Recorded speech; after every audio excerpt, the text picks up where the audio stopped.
welcome to Student Tutorial. I am Shaista Khan. Please like and subscribe our channel.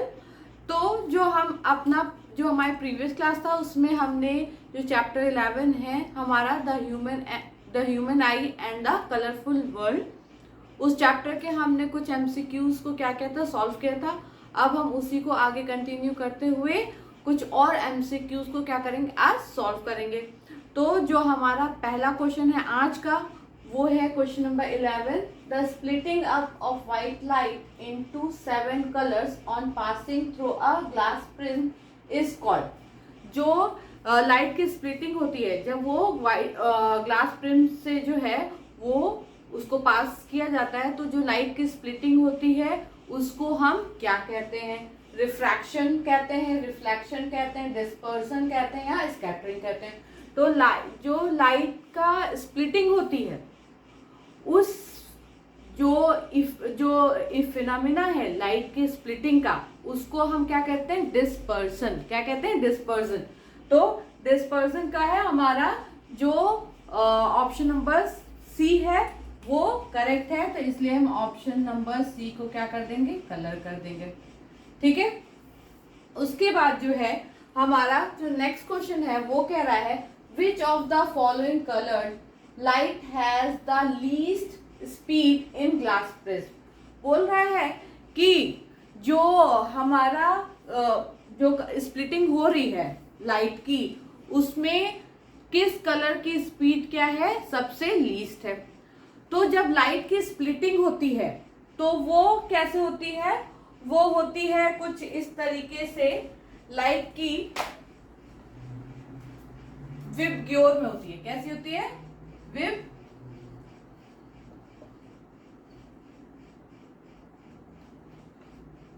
किसमें होती है? VIBGYOR. Violet, indigo, blue, green, yellow, orange, red.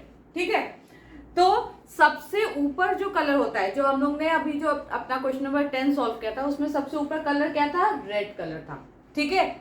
उसके नीचे होता है ऑरेंज, फिर येलो, फिर ग्रीन, फिर ब्लू, फिर इंडिगो, फिर वॉयलेट. ठीक है ना. यही सीक्वेंस होता है. विबग्योर नाम ऐसे है लेकिन ये सबसे ऊपर कौन सा कलर होता है? Red colour. ठीक है. तो अगर कोई चीज सबसे पहले आई हो, जो कोई चीज सबसे पहले आई है, इसका मतलब क्या है? कि उसकी स्पीड सबसे ज्यादा है. क्या है? सबसे ज्यादा है. अगर जो 7 लोग हैं, मान लो पर्सन है, उन लोग क्या कर रहे हैं? रनिंग कर रहे हैं. ठीक है. उन लोग के बीच में रनिंग का कंपटीशन हो रहा है. तो जो सबसे पहले आएगा वो सबसे पहले निकलेगा और सबसे आगे रहेगा. ठीक है. जो फर्स्ट आएगा वो सबसे आगे रहेगा. जो उसके बाद आएगा वो उसके पीछे रहेगा, फिर उसके नीचे रहेगा, फिर उसके नीचे रहेगा. जो सबसे लास्ट होगा, जिसकी स्पीड सबसे कम होगी, वो सबसे नीचे रहता है. जिसकी स्पीड सबसे कम होती है वो सबसे नीचे रहता है. जब स्प्लिटिंग होगी किसकी? जब स्प्लिटिंग होगी तो ये व्हाइट लाइट की जब स्प्लिटिंग होती है तो सबसे पहले निकलता है रेड कलर. ठीक है. और सबसे लास्ट में निकलता है वॉयलेट कलर. ठीक है. तो सबसे पहले रेड निकला यानी कि उसकी स्पीड क्या है? सबसे ज्यादा है, तभी वो सबसे पहले भाई निकल के अपना काम खत्म कर दिया. फिर उसके बाद ऑरेंज कलर की स्पीड होती है, फिर येलो की, फिर ग्रीन की, फिर ब्लू की, फिर इंडिगो, फिर सबसे कम होती है वॉयलेट की. इसीलिए उसकी जो पोजीशन है वो सबसे नीचे है. उसकी पोजीशन क्या है? सबसे नीचे. यानी कि वो उसकी स्पीड सबसे कम है, इसलिए वो सबसे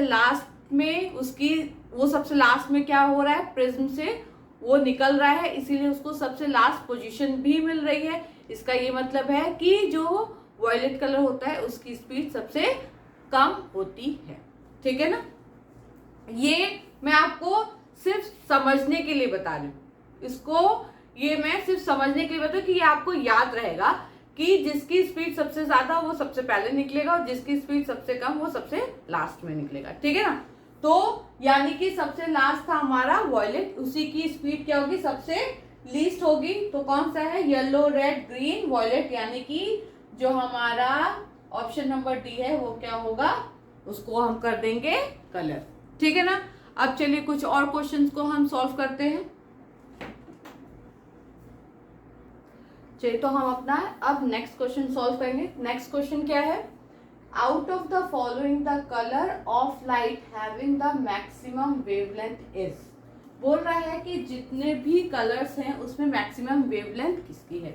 अच्छा जी, तो मैंने आपको बोला था, मैंने आपको जब हम लोग पढ़ रहे थे तो मैंने आपको बताया था कि जो वेवलेंथ होती है वो, क्योंकि जो सन है वो बहुत ढेर सारी वेवलेंथ की क्या होती है, लाइट रेज, बहुत टाइप की जो वेव्स हैं उसको क्या करता है, वो इंसिडेंट करता है, वो निकालता है। तो उसमें सारी चीज़ें हमको नहीं दिखाई देती, हमको एक लिमिट में, एक लिमिट होती है वेवलेंथ की, उस वेवलेंथ की जो लाइट होती है वही हमें दिखाई देती है, उसी को हम बोलते हैं विजिबल लाइट, जो हम देख सकते हैं। वो होती है 400 नैनोमीटर से 700 नैनोमीटर की रेंज की। जो 400 नैनोमीटर से 700 नैनोमीटर की रेंज की जो वेवलेंथ की लाइट है वही हमें क्या करती है, दिखाई देती है, वही हमें क्या करती है, दिखाई देती है। ठीक है, तो 400 किसकी वेवलेंथ होती है और 700 किसकी वेवलेंथ होती है। अब यहाँ पे जो वेवलेंथ है वो थोड़ा इस तरह विबग्योर जो ये है, ये पोर्शन है विबग्योर, इसी ऑर्डर में क्या होती है, इंक्रीज होती है। ये जो है इसी ऑर्डर में वेवलेंथ जो है इसी ऑर्डर में क्या होती है, इंक्रीज होती है। यानी कि सबसे कम वेवलेंथ होती है वॉयलेट की, उससे ज्यादा होती है इंडिगो की, उससे ज्यादा होती है ब्लू की, उससे ज्यादा होती है ग्रीन की, उससे ज्यादा होती है येलो की, उससे ज्यादा होती है ऑरेंज की, और सबसे ज्यादा होती है रेड कलर की वेवलेंथ। जब हम लोग स्कैटरिंग पढ़ रहे थे तो वहां पे भी हम लोगों ने बात की थी कि क्योंकि रेड लाइट की वेवलेंथ बहुत ज्यादा होती है, इसलिए रेड लाइट दूर से ही दिखाई देता है, दूर तक वो जाता है। और जैसे जितने भी डेंजरस साइन होते हैं या जो भी रोड पे जो लाइट्स होती हैं वो किस कलर की होती हैं, रुकने के लिए रेड कलर की होती है, क्योंकि रेड कलर की वेवलेंथ बहुत ज्यादा होती है और दूर से ही दिखाई दे जाती है कि रेड लाइट ऑन है, इसका मतलब है कि हमें रुक जाना है आगे जाके। ठीक है, तो अब यहाँ पे कौन से वॉयलेट की सबसे कम वेवलेंथ होती है, उससे ज्यादा होती है इंडिगो की, उससे ज्यादा होती है ग्रीन की, लेकिन और सबसे ज्यादा क्या होगी, ऑरेंज की होगी, क्योंकि यहाँ पे जो इंक्रीजिंग ऑर्डर है वेवलेंथ का, उसमें सबसे ज्यादा इस टाइम पे इस चारों ऑप्शन में से सबसे ज्यादा वेवलेंथ किसकी है, ऑरेंज की। ठीक है, विबग्योर के ही ऑर्डर में वेवलेंथ क्या होती है, इंक्रीज होती है। ठीक है ना, तो जो हमारा ऑप्शन नंबर डी है वो क्या होगा, बिल्कुल सही होगा, और उसको हम कर देंगे ग्रीन कलर। ठीक, उसको हम कर देंगे कलर। ठीक है, उसके बाद है the twinkling of stars is due to atmospheric के आगे क्या है, जो ट्विंकलिंग ऑफ स्टार है वो किस एटमॉस्फेरिक रिफ्लेक्शन की वजह से होता है कि एटमॉस्फेरिक डिस्पर्सन की वजह से होता है, किसकी वजह से होता है, तो वो होता है एटमॉस्फेरिक रिफ्रैक्शन की वजह से।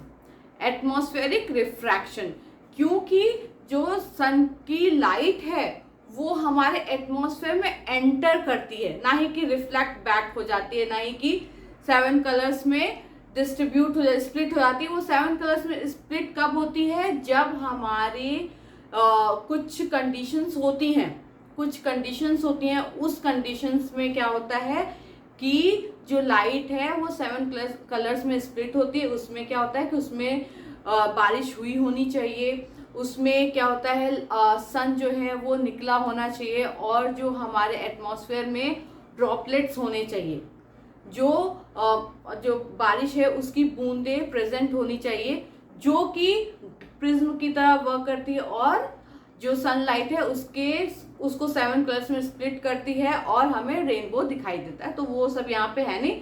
तो जो हमारा स्टार है वो ट्विंकलिंग कब करता है, जब एटमॉस्फेरिक रिफ्रैक्शन होता है। तो हमारा reflection, dispersion, interference and refraction, यानी कि यहाँ भी हमारा जो डी ऑप्शन है वो बिल्कुल सही है। ठीक है ना। तो अब हम जो है और क्वेश्चंस को सॉल्व करेंगे। चलिए, जो हमारा नेक्स्ट क्वेश्चन है वो क्या है, the stars twinkling but the planet do not twinkling at night because, जो स्टार होता है वो ट्विंकलिंग करता है और प्लैनेट ट्विंकलिंग नहीं करता है क्यों?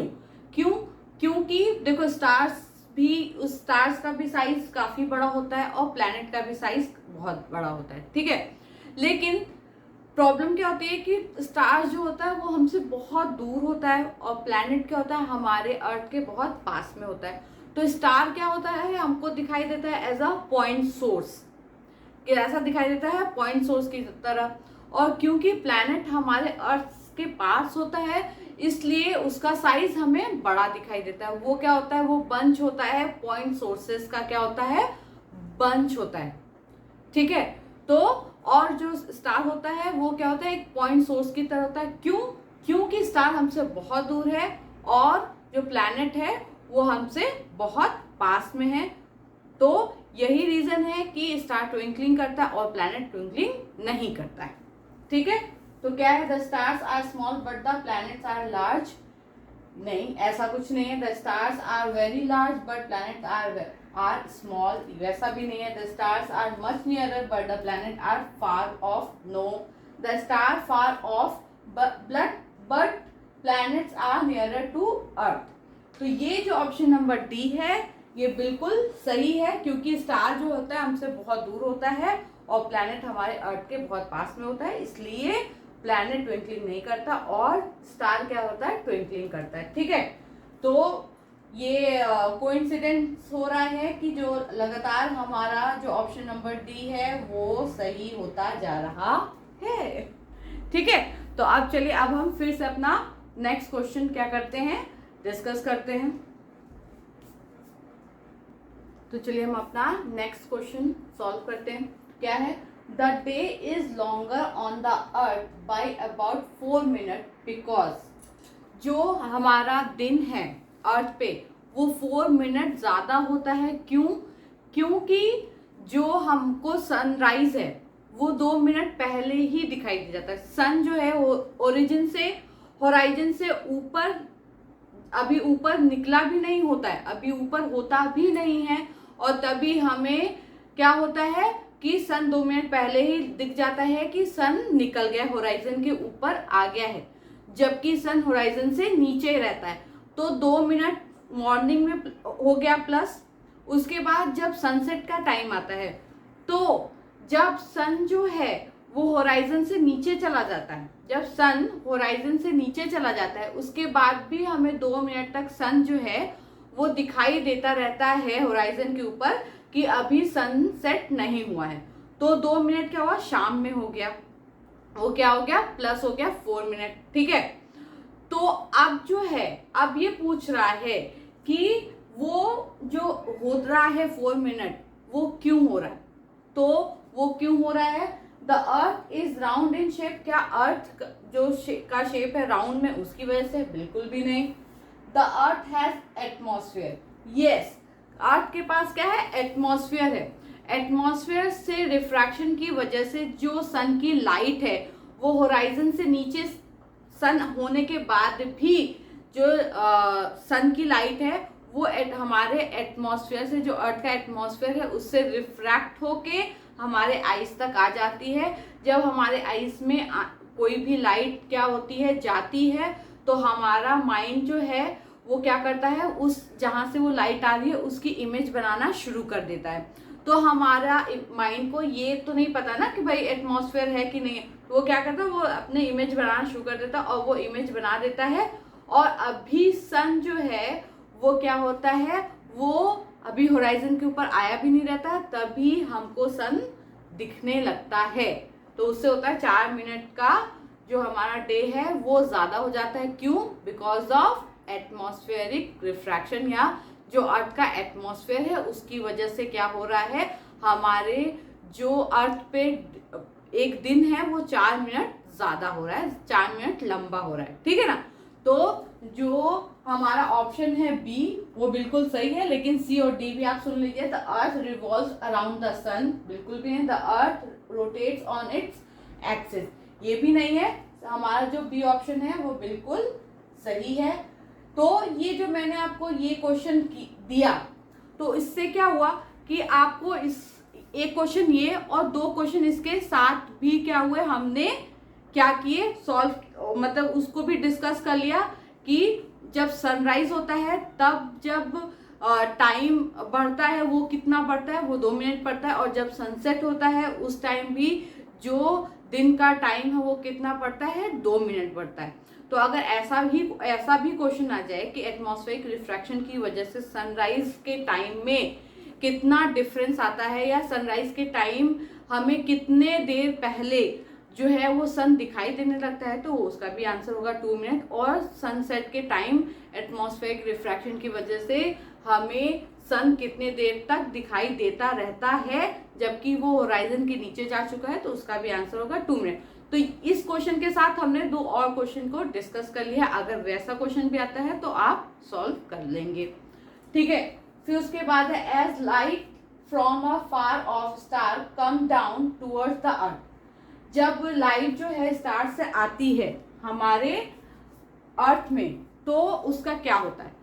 मैंने आपको बताया था कि अर्थ से जितना ऊपर आप जाते जाओगे तो जो हमारा एटमॉस्फेयर है उसकी डेंसिटी कम होती जाएगी, यानी कि ऊपर हर ऊपर वाला लेयर अपने नीचे वाले लेयर से क्या होगा, रेयरर होगा। क्या होगा, रेयरर होगा। और नीचे वाला लेयर क्या होगा, डेंसर होगा। जैसे ये मान लीजिए अर्थ है, ठीक है, यहाँ पे लेयर है और एक यहाँ पे लेयर है, तो ये वाली जो लेयर होगी ये रेयरर होगी, इसके कंपैरिजन में ये डेंसर होगा, ठीक। फिर अगर ये है उसके ऊपर तो ये क्या होगी, रेयरर और ये डेंसर। अगर ये है तो ये क्या होगी, रेयरर और ये डेंसर। यानी कि जब भी लाइट जो है, स्टार की लाइट हमारे एटमॉस्फेयर में एंटर करेगी तो उसको हमेशा रेयरर टू डेंसर जाना पड़ेगा। क्या जाना पड़ेगा, रेयरर टू डेंसर आना पड़ेगा। और जब भी उसका हर लेयर में उसका रिफ्रैक्शन होगा तो वो होगा rarer to denser, rarer to denser. और जब लाइट का रिफ्रैक्शन होता है रेयरर टू डेंसर, तो लाइट किधर जाती है, टूवर्ड्स द नॉर्मल जाती है। किधर जाती है, टूवर्ड्स द नॉर्मल। जब डेंसर से रेयरर में जाएगी, जब डेंसर से रेयरर में जाएगी तो वो अवे फ्रॉम द नॉर्मल होगी, वो नॉर्मल से दूर जाएगी। लेकिन जब रेयरर से डेंसर में जाएगी तो वो क्या होगी, वो होगी आपकी टुवर्ड्स द नॉर्मल, ठीक है। तो it bends away from the normal, नहीं। इट इज रिफ्लेक्टेड बैक, बिल्कुल भी नहीं।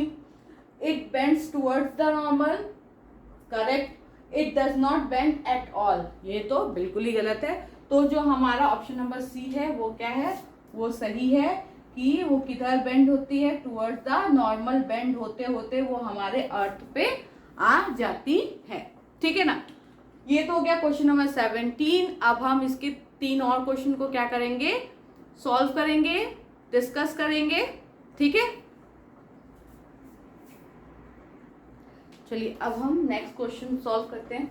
The blue colour of sky is due to, जो स्काई का ब्लू कलर है वो किसकी वजह से होता है, वो होता है स्कैटरिंग की वजह से। क्यों, क्योंकि जो हमारे एटमॉस्फेयर में जो पार्टिकल्स होते हैं, कोलॉइडल पार्टिकल्स, वो क्या करते हैं, वो अपने जो छोटे छोटे फाइन पार्टिकल्स होते हैं ना, उन लोग क्या करते हैं, उन लोग जो सन से लाइट आती है उसको एब्जॉर्व करते हैं, लेकिन वो उस पर्टिकुलर वेवलेंथ की लाइट को एब्जॉर्व करते हैं जिसकी वेवलेंथ उससे क्या हो, कंपैरेबल हो, क्या हो, कंपैरेबल हो।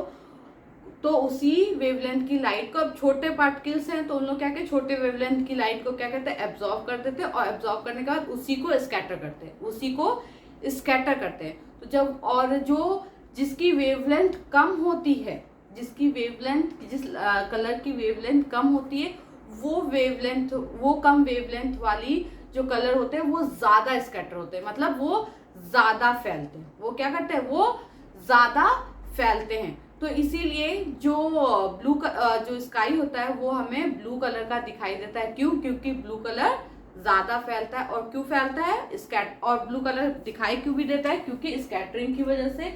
रिफ्रैक्शन तो होता नहीं, डिस्पर्जन भी नहीं होता, डिफ्रैक्शन भी नहीं होता, क्या होता है, स्कैटरिंग। स्कैटरिंग की वजह से क्या होता है कि हमें क्या दिखाई देता है, स्काई में ब्लू कलर दिखाई देता है। ठीक है, उसके बाद है the red colour of the sun at the time of sunrise and sunset is because.